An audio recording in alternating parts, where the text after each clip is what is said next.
大家早，今天是6月17号星期二。美国各大指数呢，经过昨天的一个比较好的上涨以后呢，今天的普遍就低开整固。昨天呢就星期一回來呢，就4個指數全線上漲。先前呢就星期五呢，最主要就是這個以色列跟伊朗的一個衝突，中東的衝突了，所以指數都掉下來。昨天回來以後呢，最後收盤呢，道瓊斯漲了317點，漲0.75%；S&P 漲56點，漲0.94%；Russell 2000小型股漲24點，漲1.12%。昨天算是第一天上漲。來到今天的話呢，就指數呢就低開的，低開不是很多的，比方說道瓊斯是低開190點，這個都是最差的時候，然後慢慢呢就收窄這個跌幅了。曾經一度呢有漲15點的，現在呢還是跌了大概0.2%。四個指數的走勢呢都是差不多。今天呢有一些經濟數據出來，就影響到這個市場，就商務部嘅公報了。5月份的零售銷售的話呢，就比4月份呢下跌0.9%，就超過了市場，遠遠超過市場預期的就是跌0.5%的，它最後是跌0.9%，是創了今年的這個最大的漲幅。還是有的是2023年年底以來的第一遍呢連續2個月的這個下跌，這個零售銷售。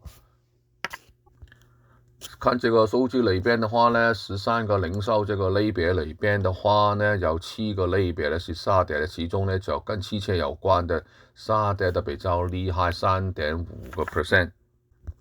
然後呢，這個油價呢走低的都令到呢這個油價的銷售，加油的銷售呢減少2%。所以呢都是因為這個然後也有因為這個關稅呢提前啦，因為大家都預料到這關稅的時候呢，提前購買這個所謂變成一個 gap 啦，消費的這個 gap。然後最近這個物價、利率高啊等等呢，變成了大家呢就消費的就比較謹慎，所以就變成呢這一個月5月份的這個數據呢走弱的這個原因。然後呢就中東局勢方面呢，還是有點變化，特別呢這 Trump 總統呢突然表示，就所有人呢都馬上離開這個德黑蘭啊，這個伊朗的地方。所以就大家以為就預計是不是有更加比較大規模的這個攻擊行為，所以呢那邊的局勢呢有一點緊張，就總的來講呢就變成呢就加起來就拖累今天這個市場的比較低開，但是呢就不是掉得很厲害。所有指數裏邊的話，板塊裏邊的話呢，今天就變成了油價呢就反彈了。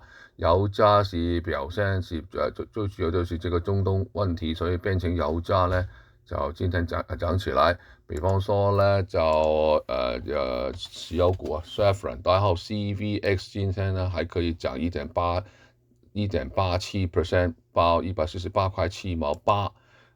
然後呢 ExxonMobil 代號 XOM 也漲了1.2%，報113.8毛7等等的。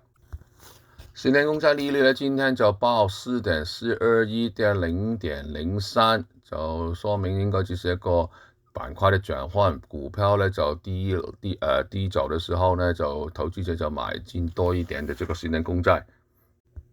美元指數變化不大，98塊1毛9。黃金呢也小幅上漲啊，黃金現在是報。其實就是整固的3387.8毛9，漲0.08%。比特幣呢從高點呢前幾天這個今天早一點的49000的回落，現在是報45522，跌1.5%。最後呢，今天很多能源太陽能股呢都跌得很厲害啊，比方說 EMPH。跌20%， Sunrun RON 跌36%等等。最主要呢，這個參議院呢修改了總統這個減稅的法案，修改的版本呢就說明這些太陽能啊、風能等等呢，這個抵稅將在2028年之前呢慢慢取消的。好了，今天财经新闻是由华信投资顾问的 William 冯为你报道。